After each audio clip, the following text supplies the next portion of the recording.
అందరికీ నమస్కారం అండి.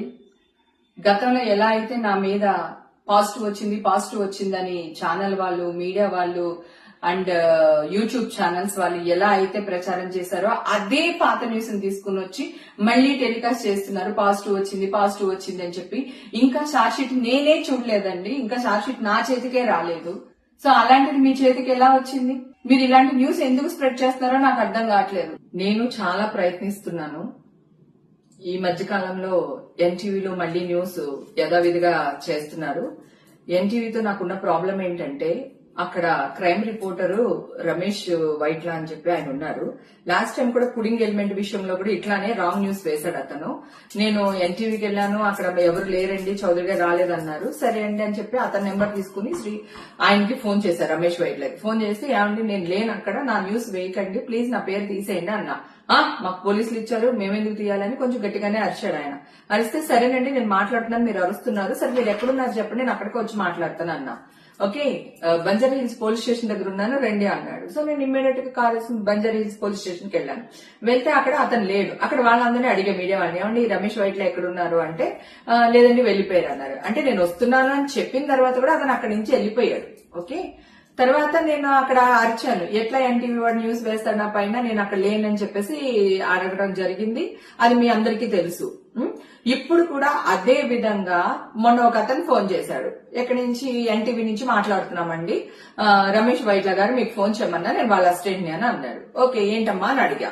అంటే అదే మేడం ఏంటి విశేషాలు, ఏంటి ఈ న్యూస్ గురించి మాట్లాడదామని ఫోన్ చేశానంటే, నేనన్నా ఇప్పుడు వరకు నన్ను అడిగి న్యూస్ వేశారా, మీ ఇష్టం వచ్చినట్టే వేస్తున్నారు కదా, నాకైతే నేను తీయించుకున్నది నెగిటివ్ వచ్చింది, అక్కడ కూడా నెగిటివ్ వచ్చింది, అయినా మీకు కోటిది వద్దు నాది వద్దు, నేనే మీ దగ్గర వస్తాను ఎన్టీవీకి, మీరు నా టెస్టులు చేయించండి, చేపిస్తే ఒకవేళ పాజిటివ్ వచ్చింది అనుకోండి మీ కాల్ పట్టుకుని క్షమాపణ అడుగుతాను, అదే నెగిటివ్ వచ్చింది అనుకోండి మీరేం చేస్తారో చెప్పండి అని చెప్పి నేను గట్టిగానే మాట్లాడానండి అతనితో. మాట్లాడితే అది కాదు మేడం, ఇది కాదు మేడం అని చెప్పేసి అతను ఫోన్ పెట్టేశారు. ఓకే, ఇమ్మీడియట్ గా నేను ఛాలెంజ్ చేయగానే ఛాలెంజ్ యాక్సెప్ట్ చేయకుండా పెట్టేశారు. కట్ చేస్తే మళ్ళీ సేమ్ హేమకి డ్రగ్స్ తీసుకుంది, దానికి ఇవి వచ్చింది, మళ్ళీ పాజిటివ్ వచ్చింది అనే వేస్తున్నారు.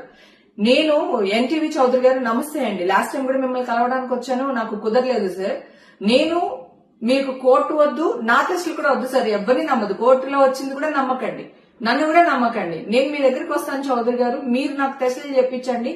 అలాగే టీవీ5 మీరు ఒక్కళ్ళే కాదు న్యూస్ వేసేది, టీవీ5 గానీ, బిగ్ టీవీ గానీ, ఆర్టీవీ గానీ, ఇవన్నీ కూడా ఇవే న్యూస్లు ప్రచారం చేస్తున్నారు సార్. నేను ఇంత గట్టిగా వాదిస్తున్నాను, మీరందరూ చాలా పెద్ద పెద్ద పర్సనాలిటీస్, పెద్ద పెద్ద వాళ్ళు మీరందరూని, మీ దగ్గర నేను ఒక ఛాలెంజ్ కి నించుంటున్నాను అంటే అర్థం ఏంటి సార్? మీరు పెద్దవాళ్ళు కనుక వయా మీడియాగా ఈ కింద ఏం జరుగుతుందో మీకు తెలుసో లేదో నాకు తెలియదు. నాయుడు గారు, టీవీ5 నాయుడు గారు, మీకు నేను 15-20 ఇయర్స్ అని తెలుసు సార్. గతంలో మీ ఇంటి పార్టీస్ కూడా నేను వచ్చాను, ఫంక్షన్స్ కి వచ్చాను, మీకు నా గురించి బాగా తెలుసు సార్, నేను ఎలాంటి దానిలో తెలుసు. రాత్రికి ఇంత మర్యాద రాలేదు సార్, హేమక్కని బిరుదు రాలేదు నాకు. నేను వాదిస్తూనే ఉన్నాను సార్, మా ఇంటికి వచ్చి బిర్యానీ పెట్టి లైవ్ లోకి వెళ్తే కూడా వాదిస్తుంది, బొకాయిస్తుంది అని వేశారు. నా టెస్ట్లే లేవండి, నేను ఇప్పుడే ఇస్తున్నాను, మీరు ఎలాగ నెగిటివ్ వచ్చింది పాజిటివ్ వచ్చింది అని వేస్తున్నారని అడిగితే వావ్ యాక్టింగ్ చేస్తున్నా హేమాని ప్రచారం చేశారు సార్ మీరు. అలాగే రవిప్రకాష్ గారు, మీరు కూడా నాకు చాలా చోట్ల కనిపించారు, చాలా పార్టీస్ లో మనం కలిసాం, డిమానిటేషన్ టైంలో కూడా కలిసాం, నేనేంటో మీకు తెలియదా? అలాగే టీవీ5 యాంకర్స్, ప్రముఖ యాంకర్స్ తో కూడా నేను పార్టీస్ చేశాను, బర్త్డే పార్టీస్ కి అటెండ్ చేశాము, మన సంగీతకి అదే అటెండ్ చేశాము, నేనేంటో మీకు తెలియదా సార్?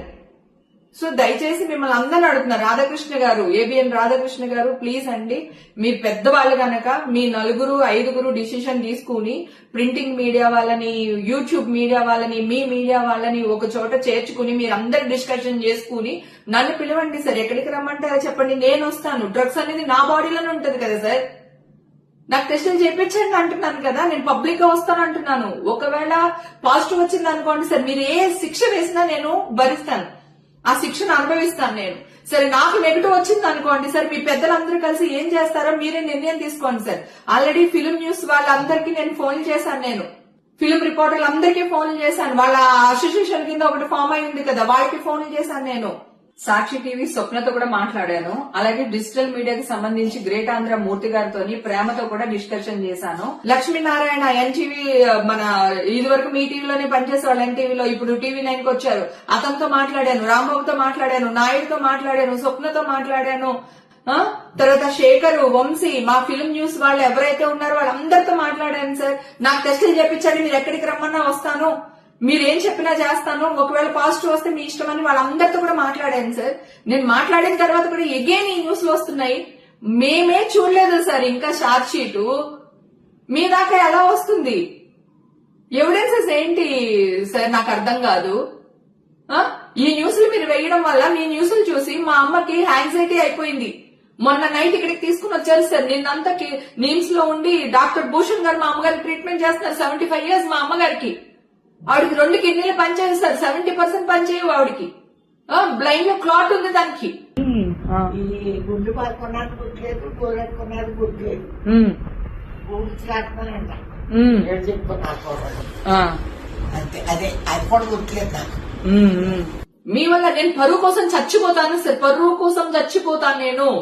నా ఫ్యామిలీ తలదించుకునే పని ఈ రోజు వరకు చేయలేదు. నా ఇండస్ట్రీ నా వల్ల తలదించుకునే పని ఏ రోజు చేయలేదు సార్.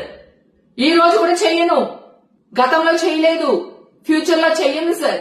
దయచేసి దండం పెడుతున్నాను మీకు. దయచేసి మీ పెద్దవాళ్ళందరూ, రాధాకృష్ణ గారితో సహా, నాయుడు గారు, రాధాకృష్ణ గారు, ఎన్టీవీ చౌదరి గారు, మీరందరూ కలిపి ఒక డిసిషన్ తీసుకుని నన్ను ఒక 2-3 రోజుల్లో మీ దగ్గరికి పిలవండి సార్.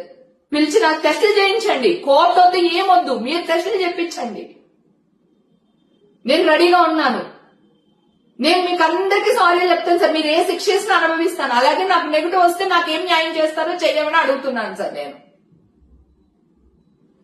Thank you sir.